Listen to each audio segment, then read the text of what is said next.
하나님 말씀 데살로니가 전서 2장 1절에서 12절 말씀입니다.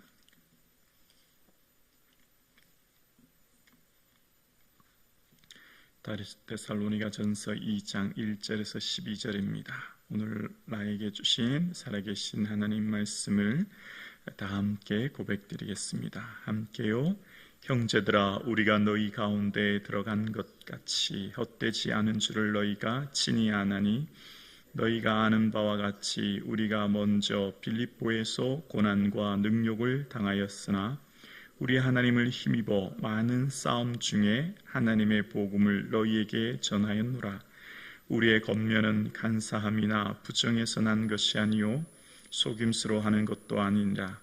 오직 하나님께 옳게 여기심을 입어 복음을 위탁받았으니 우리가 이와 같이 말함은 사람을 기쁘게 하려 함이 아니요 오직 우리 마음을 감찰하시는 하나님을 기쁘시게 하려 함이라. 너희도 알거니와 우리가 아무 때에도 아첨하는 말이나 단심의 달을 쓰지 아니하는 것을 하나님이 증언하시느니라.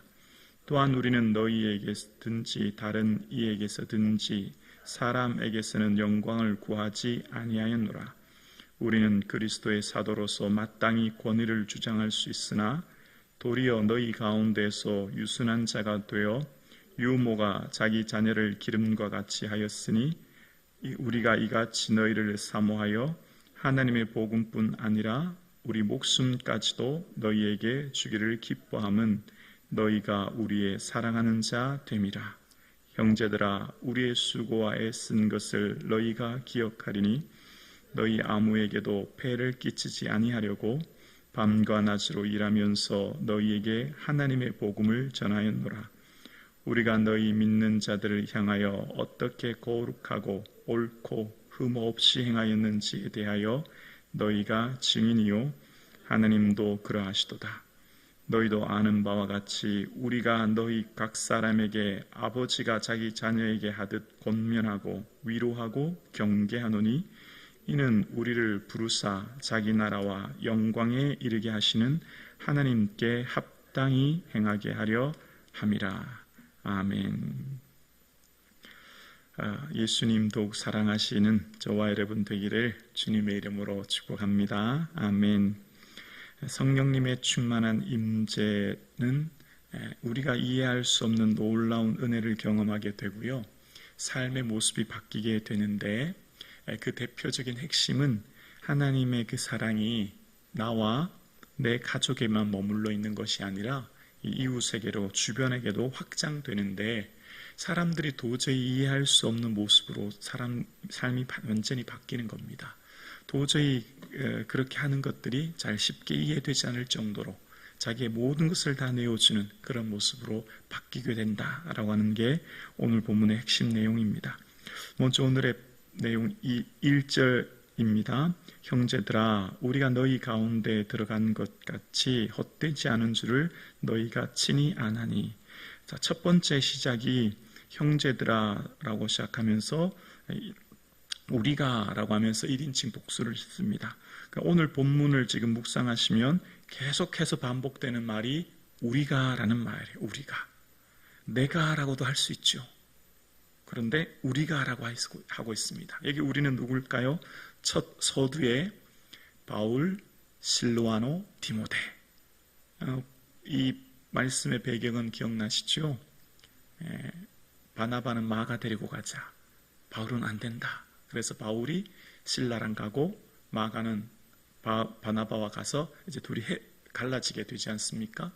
그래서 이제 실라와 함께 바울이 사역을 하게 되고, 그때 이제 바울이 함께 가다가 루스드라쯤에서 디모데를 만납니다. 디모데는 아직 어린 젊은 청년이었는데 그 디모데와 함께 이제 사역하게 되죠. 그래서 이제 사역하는 것이 지금 상황입니다. 그러니까 이 데살로니가에서도 복음을 전하고 예수는 주이시다라고 복음 전하고 또 모든 중요한 사역은 다 바울이 한 거거든요.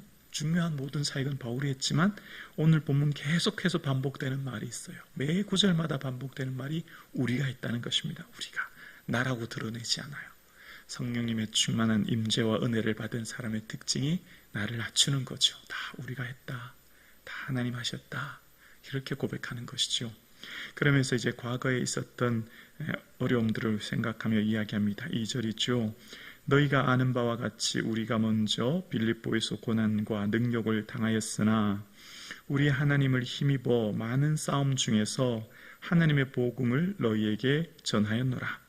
이 데살로니가 오기 바로 전이 빌립보였지 않습니까? 그때 귀신 쫓는 여종의 귀신을 쫓자 빌립보 감옥에 갇히게 되고, 그때 바울과 실라는 하나님께 찬양함으로 기도함으로 옥문이 열리는 것을 경험하게 되었습니다. 근데 그것도 우리가 했다, 내가 했다, 우리가 이런 은혜를 경험했다라가 아니라 2절 중반에 뭐라고 하죠? 우리 하나님을 힘입어. 다 하나님의 은혜로 힘입어 하나님이 하셨고 우리가 하셨습니다. 우리의 모든 사람이, 우리의 모든 삶이 내가 했다가 아니라 우리가 했으며, 내 힘으로 했다가 아니라 하나님의 힘을 덧입어 했다라고 고백할 수 있는 그런 은혜가 있기를 주님의 이름으로 축복합니다. 이것이 하나님 기뻐하는, 또 하나님의 성령의 임재를 받은 사람의 특징임을 보게 됩니다. 그러면서 3절에 우리의 겉면은 간사함이나 부정에서 난 것이 아니요 속임수로 하는 것도 아니니라. 우리의 겉면, 이 겉면이란 말이 서신서에서 데살로니가에 가장 많이 등장합니다. 다른 어떤 복음서보다 이 데살로니가의 겉면이란 말이 가장 많이 등장해요. 보통 이 겉면, 위로, 격려라는 말씀과 겉면 혹은 심판이라는 말씀, 이 두 개가 균형 감각이 있어야 된다고 생각합니다. 일방적으로 위로하며 격려하며 좋은 말만 하는 게 아니죠. 성경에는 언제나 겉면하고 심판하는 말씀이 있듯이요. 근데 이 사도 바울은 여기에서 어떤 겉면을 했냐면, 간사함이라고 하는 것은 속임수거든요.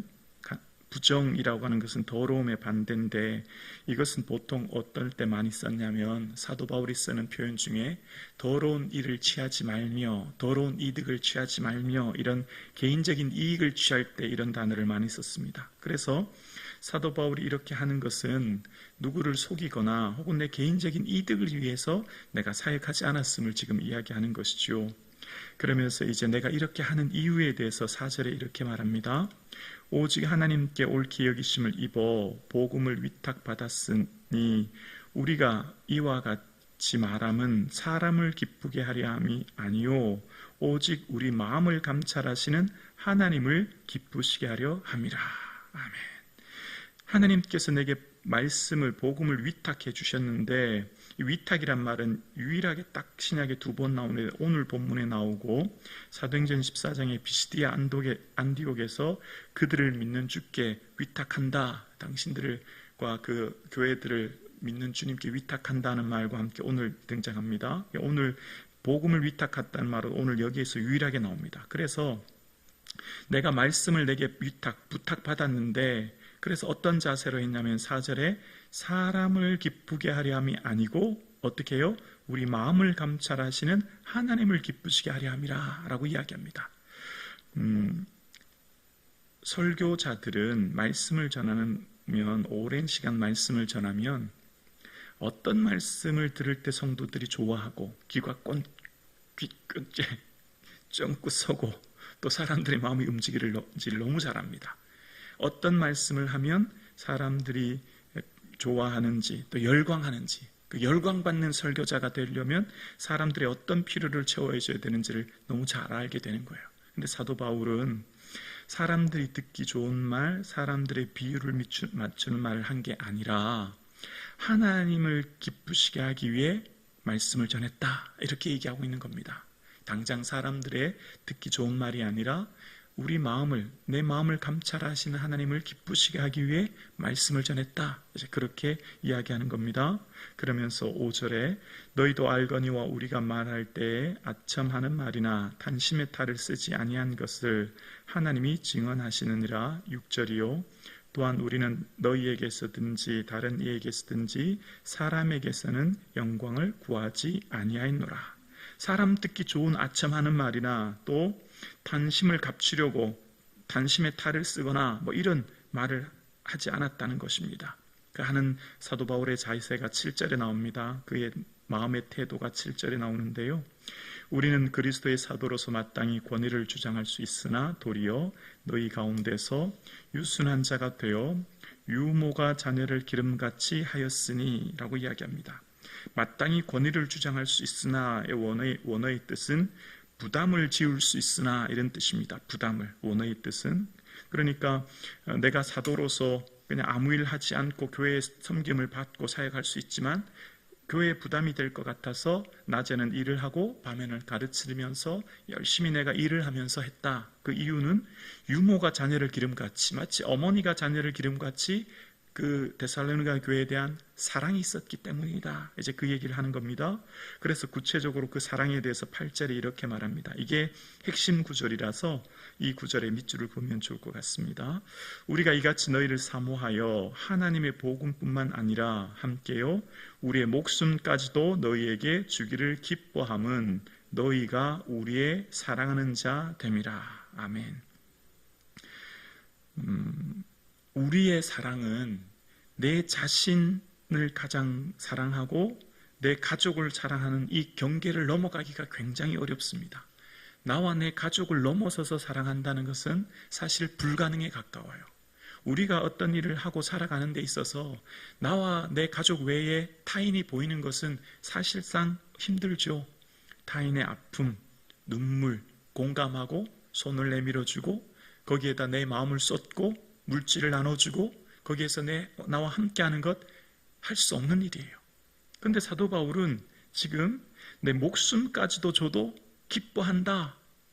데살로니가 교회 모든 것 줘도 감사하다. 이렇게 얘기하는데 그 핵심이 뭐죠? 우리의 사랑하는 자 됨이라 라고 이야기합니다.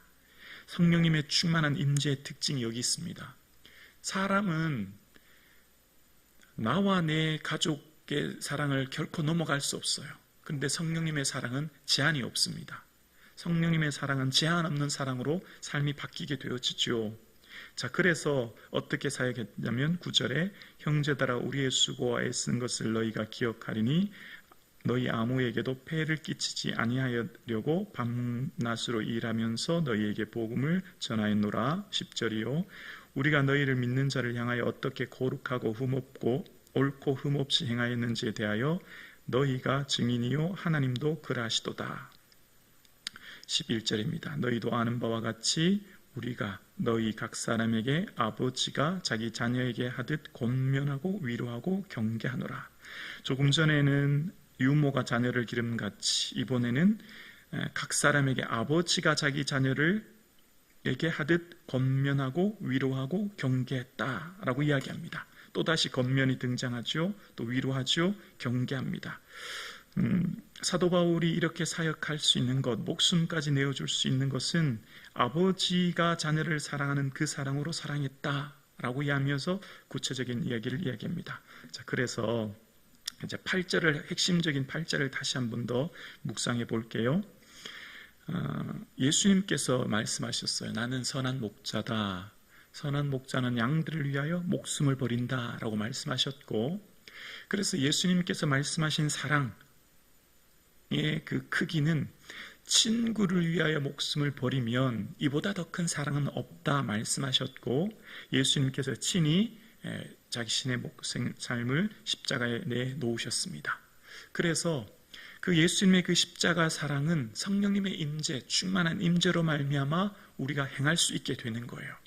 그래서 이것을 향해서 사도 요한 1서 3장 16절에 이렇게 얘기합니다. 그가 우리를 위하여 무엇을요?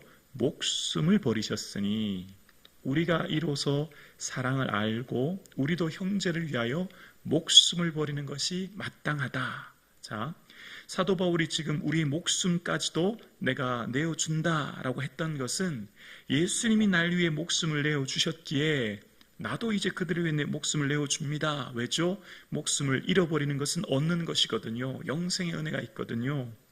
그래서 사도 바울이 사역하면서 이것은 사도 바울만 목숨을 내어준 것이 아니었습니다. 내가 내 생명 내어놓고 사역한 것은 사도 바울만 그랬던 게 아니었어요. 브리스길라와 아굴라 부부에 대해서도 사도 바울이 로마서 마지막 편지를 쓸 때 그들은 내 목숨을 위하여 자기 목이라도 내어놓았다, 그렇게 얘기하면서 브리스길라와 아굴라 부부를 격려하며 위로합니다. 뿐만 아니라 에바브로디도를 향해서도 자기 목숨을 돌보지 아니하고 나를 섬기는 너희 일의 부족함을 채우려 함이라. 에바브로디도는 병들었고 힘들었지만 자기 목숨 돌보지 않고 나를 섬겼다라고 이야기해요. 바울만 그런 게 아니에요. 에바브로디도도 브리스길라와 아굴라도 다 성령님의 충만한 임재를 경험하면 내 목숨까지도 아깝지 않고 섬기는 은혜가 있게 되어집니다. 이것은 거의 불가능한 일 아닙니까? 내 생명보다 더 귀한 게 뭐가 있죠? 아무것도 없어요. 그런데 예수님께서 우리를 위해 목숨을 버리셨으니 나도 그를 위해 목숨 버리는 것이 마땅하대요. 자, 여러분, 이게 어떻게 가능하다고요? 사랑하기 때문이라는 거예요. 사랑하기 때문에. 이 사랑이 있으면 나와 내 가족에 대한 사랑의 제한을 넘어선다는 거예요. 사랑은 언제나 제한적이에요. 모든 사랑은 이기적이고 제한적이죠. 나와 내 가족에게 제한되어 있어요. 그러나 예수 그리스도의 그 사랑의 깊이를 체험한 사람은 삶이 바뀝니다. 이건 말로 되는 게 아니에요. 베드로가 주님, 나는 주님의 목숨도까지도 버리겠습니다. 아깝지 않게 목숨까지도 버리겠습니다 라고 했지만 실천하지 못했죠. 성령님의 임재가 없을 때는. 그러나 성령님의 충만한 임재를 겪고서는 이후는 베드로는 십자가를 거꾸로 지는 은혜를 경험하게 됩니다. 우리의 삶 가운데 그러면 왜 목숨을 아깝지 않고 사랑할 수 있죠? 목숨은 하나밖에 없잖아요. 100년 이 땅을 살아가는데 이 100년 이 땅 살아가는 이 세상에 예수님을 위해, 이웃을 위해 내 목숨을 내어 던지면 인생이 가장 허무한 인생 되지 않습니까? 가장 어리석은 인생 되지 않습니까? 첫 서두에 시작했던 것처럼 우리가 너희에게 간 건 헛된 일이 아니다.